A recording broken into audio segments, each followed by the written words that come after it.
Bullet 100 की शुरुआत करते हैं। राजस्थान के नागौर में गरजा सीएम भजनलाल का बुलडोजर, नाबालिग की हत्या के आरोपी का घर हुआ जमींदोज। बुलडोजर की कार्रवाई के दौरान भारी संख्या में मौजूद रही पुलिस बल। नागौर में 14 दिनों से लापता छात्र यशराज की हत्या हुई। दिल्ली सरकार में मंत्री आतिशी ने किया बड़ा खुलासा करने का दावा। सोशल मीडिया एक्स पर लिखा, सुबह 10 बजे ईडी पर करूंगी विस्फोटक खुलासा। विधायकों की खरीद फरोख्त के आरोप पर ईडी के नोटिस पर बोले केजरीवाल, क्राइम ब्रांच से कराई जा रही नौटंकी सबको पता है। गोवा, महाराष्ट्र, राजस्थान जगहों पर सरकार गिराने की कोशिश की गई। चंडीगढ़ में चुनाव मामले को लेकर सुप्रीम कोर्ट में रिटर्निंग अफसर को किया तलब। कहा, कोई बैलेट पेपर को कैसे पहुंचा सकता है नुकसान, ये लोकतंत्र की हत्या। चंडीगढ़ मेयर चुनाव के मामले पर सुप्रीम कोर्ट ने कुलदीप कुमार की अर्जी पर नोटिस जारी किया। बैलेट पेपर और चुनाव का पूरा रिकॉर्ड जमा करने का आदेश। 19 फरवरी को होगी मामले में अगली सुनवाई। चंडीगढ़ में चुनाव को लेकर सुप्रीम कोर्ट की टिप्पणी पर बोले आम आदमी पार्टी के नेता संदीप पाठक, सच्चाई की जीत हुई है। सुप्रीम कोर्ट ने जो कहा है हम उसका स्वागत करते हैं। चंडीगढ़ मेयर चुनाव पर पंजाब सरकार में मंत्री हरपाल सिंह चीमा का बड़ा बयान। कहा, पूरे देश देख रहा है कि एक छोटे से चुनाव में लोकतंत्र की हत्या हुई। दिल्ली के एमसीडी सदन में एक बार फिर से आमने सामने आया आम आदमी पार्टी और बीजेपी के पार्षद। बजट सत्र के दौरान आप के खिलाफ जमकर नारेबाजी हुई। बीजेपी पार्षदों ने लगाए गंभीर आरोप। उत्तराखंड विधानसभा में आज पेश होगा यूनिफॉर्म सिविल कोड बिल। सदन में विधेयक पेश होने के बाद चर्चा होगी। यूसीसी लागू करने वाला पहला राज्य होगा उत्तराखंड। मुख्यमंत्री धामी की मौजूदगी में आज सदन में पेश होना है बिल। यूसीसी बिल पेश होने से पहले विधानसभा अध्यक्ष ने की बैठक। समान नागरिक संहिता को लेकर जानकारी दी। यूसीसी पर उत्तराखंड के सीएम पुष्कर सिंह धामी का बयान। समान नागरिक संहिता का लंबे समय से था इंतजार, उत्तराखंड पर टिकी पूरे देश की नजर। सीएम पुष्कर सिंह धामी की विपक्षी दलों से अपील, यूसीसी पर चर्चा में सकारात्मक रूप से लें हिस्सा। यूसीसी का लंबे समय से इंतजार था। समान नागरिक संहिता यूसीसी जिसकी लंबे समय से हम सबको प्रतीक्षा थी, तो बहुत जल्दी हमारी सबकी जो प्रतीक्षा है वो समाप्त हो रही है। ज्ञानवापी परिसर में भक्तों के आने का सिलसिला जारी। तहखाने की पूजा कर रहे श्रद्धालु, भक्तों को लेकर सुरक्षा के पुख्ता इंतजाम। ज्ञानवापी केस को लेकर बोले हिंदू पक्ष के वकील अनुपम द्विवेदी। कहा, जो बेसमेंट बचे हैं उनमें भी जल्द होगा सर्वे। ज्ञानवापी मामले में आज वाराणसी कोर्ट में सुनवाई। हिंदू पक्ष ने सभी तहखाने का एसआई सर्वे कराने की मांग की। ज्ञानवापी मामले पर सुप्रीम कोर्ट में टली सुनवाई। ब्यास तहखाने में पूजा के अधिकार को मुस्लिम पक्ष ने दी थी चुनौती। सुप्रीम कोर्ट ने कहा कि हम सुनवाई की तारीख तय करेंगे। ज्ञानवापी के व्यास तहखाने के लिए घंटा पहुंचा वाराणसी। अब 5 बार की आरती और पूजा के दौरान बजेगा 11 किलो का घंटा। ज्ञानवापी के बाद यूपी के बागपत में 53 साल बाद कोर्ट ने सुनाया ऐतिहासिक फैसला। हिंदू पक्ष को मिला लक्षागृह के 100 बीघा जमीन और मजार पर हक। मुस्लिम पक्ष ने कब्रिस्तान होने का दावा किया था। संघ प्रमुख मोहन भागवत ने 22 जनवरी को रामलला की प्राण प्रतिष्ठा को बताया सबसे साहसिक काम। कहा, पूरी दुनिया को भारत की जरूरत है, भारत समर्थ नहीं हुआ तो विश्व को ही नुकसान। प्रधानमंत्री मोदी आज गोवा दौरे पर रहेंगे। करोड़ों के विकास परियोजनाओं की लोकार्पण और शिलान्यास होगा। गोवा में विकसित भारत संकल्प यात्रा में शामिल होंगे पीएम मोदी। राज्य में आज से 9 फरवरी तक ऊर्जा सप्ताह का किया गया है आयोजन। बिहार में विभागों के बंटवारे पर बोले मंत्री संतोष कुमार सुमन। कहा, सीएम हमारे मुखिया हैं, उन्होंने जो जिम्मेदारी दी उसका निर्वहन करूंगा। अन्य मुख्यमंत्री जी हम लोग के गार्जियन होते हैं, मुखिया होते हैं मंत्री परिषद के, और उनको मैंने धन्यवाद दिया और इस बात के लिए भी आश्वस्त किया कि आपने जो जिम्मेवारी हमारे कंधों पर दी है मैं उसका बखूबी से निर्वहन करूंगा। चीन को लेकर कांग्रेस नेता अधीर रंजन चौधरी को रक्षा मंत्री राजनाथ सिंह का करारा जवाब। कहा, देश को बदनाम ना करें, भारत की तरफ कोई आंख उठाएगा तो मुंह तोड़ जवाब देंगे। भारत अब यह कमजोर भारत नहीं रहा है, भारत अब यह ताकतवर भारत बन गया। भारत की तरफ यदि कोई भी आंख उठाकर देखने की जरूरत करेगा तो भारत उसका मुंहतोड़ जवाब देने की हैसियत रखता है और ताकत रखता है। लोकसभा में नेता विपक्ष अधीर रंजन चौधरी का बड़ा बयान। कहा, भारत का घेराव कर रहा है चीन, सरकार में हिम्मत है तो पीओके से सेब लेकर आए। केंद्रीय मंत्री किरण रिजिजू ने कांग्रेस पर बोला जोरदार हमला, कहा मोदी सरकार में भारत के 1 इंच जमीन पर भी चीन का कब्जा नहीं, कांग्रेस शासन ने चीन में हड़पी जमीन।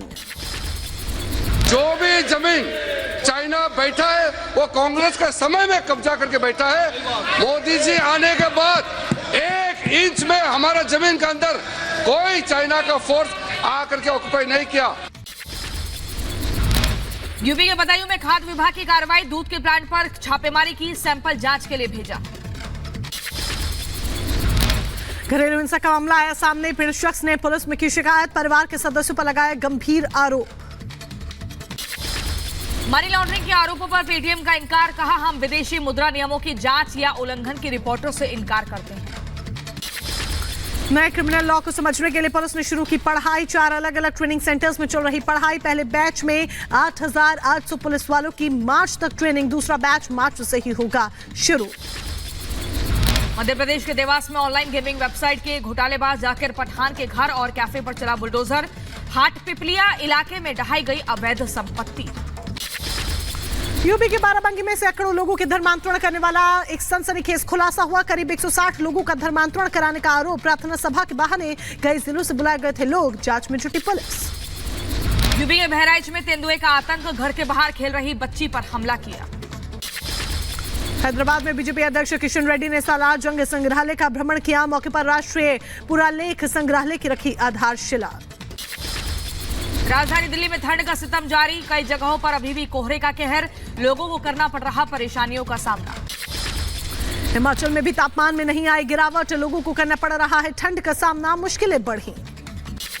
पंजाब के तरन तारण में बीएसएफ जवानों ने एक पाकिस्तानी नागरिक को पकड़ा, पकड़े गए शख्स की उम्र बताई जा रही 16 साल, मामले की छानबीन में जुटी है टीम। गुरदासपुर जिले से भी बीएसएफ ने एक अफगानी नागरिक को गिरफ्तार किया है, मामले की छानबीन में जुटी टीम।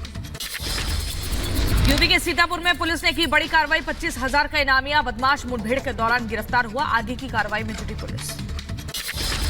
जौनपुर में पुलिस प्रशासन का ऑपरेशन लंगड़ा जारी, अभियान के तहत 2 शातिर अभियुक्त गिरफ्तार किए गए, पकड़े गए आरोपियों से अवैध हथियार भी बरामद हुआ। यूपी के बुलंदशहर में दिन दहाड़े बुजुर्ग से लूट हुई, सीसीटीवी में कैद हुई वारदात, आरोपियों की तलाश में जुटी पुलिस। यूपी के गोंडा में लेखपाल का रिश्वत लेते वीडियो वायरल हुआ, जमीन की पैमाइश के नाम पर मांगे थे 10,000 रुपए। यूपी के एटा में गांजा की बड़ी खेप बरामद हुई, एंटी नारकोटिक्स टास्क टीम ने 5 करोड़ की गांजा जब्त की। उत्तर प्रदेश के अंबेडकर नगर में हत्या के आरोपियों को उम्र कैद की सजा, कोर्ट ने दोनों पर 50-50 हजार रुपए का लगाया जुर्माना।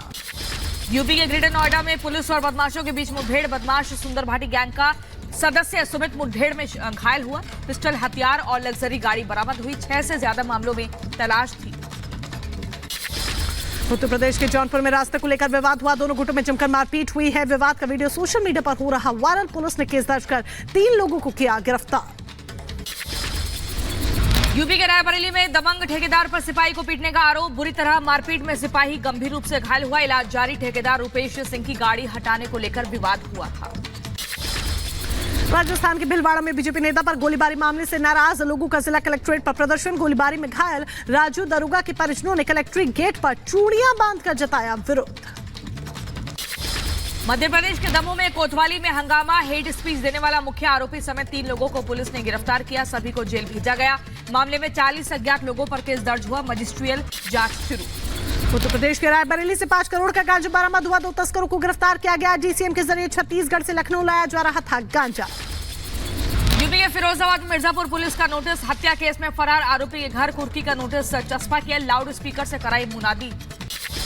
उत्तर प्रदेश के रायबरेली में ऑनर किलिंग के आरोपी को उम्र कैद की सजा, 25,000 का आर्थिक दंड भी लगाया गया। चचेरी बहन की मनमानी शादी करने से नाराज था आरोपी, शादी के 7 साल बाद वापस आने पर हत्या की।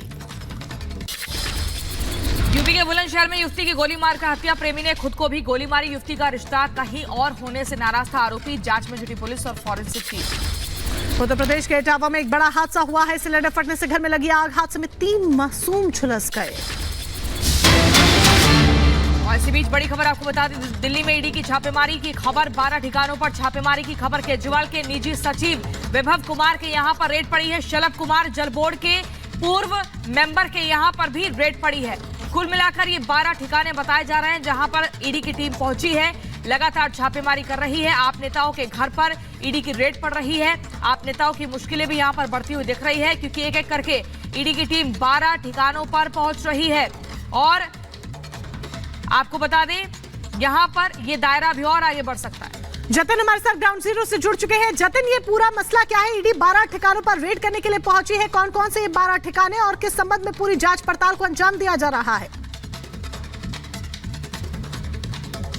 आज बिल्कुल देखिए, मनी लॉन्ड्रिंग का ये पूरा मामला बताया जा रहा है। पीएमएलए के तहत ईडी ने इस मामले में जो एफआईआर है वो दर्ज की थी और बताया जा रहा है कि तकरीबन 12 लोकेशंस पर ईडी अभी रेड कर रही है, जिसमें विभव का नाम शामिल है, जो कि अरविंद केजरीवाल के पर्सनल सेक्रेटरी हैं। साथ ही जल बोर्ड के जो मेंबर रह चुके हैं शुलभ, उनके यहाँ पर जो है वो रेड कंडक्ट की जा रही है। और इसी तरीके से तकरीबन 12 ऐसी लोकेशन है जहां पर रेड कर रही है। हालांकि इनिशियली ईडी का ये कहना है कि ये अभी तक एक्साइज पॉलिसी से जुड़ा मामला नहीं है, बल्कि एक दूसरा मामला है जिसमें करोड़ों रुपए की ट्रांजैक्शन की गई है। और जिस तरीके से जल बोर्ड के पूर्व मेंबर को लेकर उनके घर पर रेड की जा रही है, तो संभवतः इस बात के क्या ज्यादा लगाए जा रहे हैं कि जल बोर्ड के किसी घोटाले को लेकर ईडी ने इन्वेस्टिगेशन शुरू की थी और उसी इन्वेस्टिगेशन को देखते हुए अब ये रेड जो है वो की जा रही है। हालांकि सोर्सेज का ये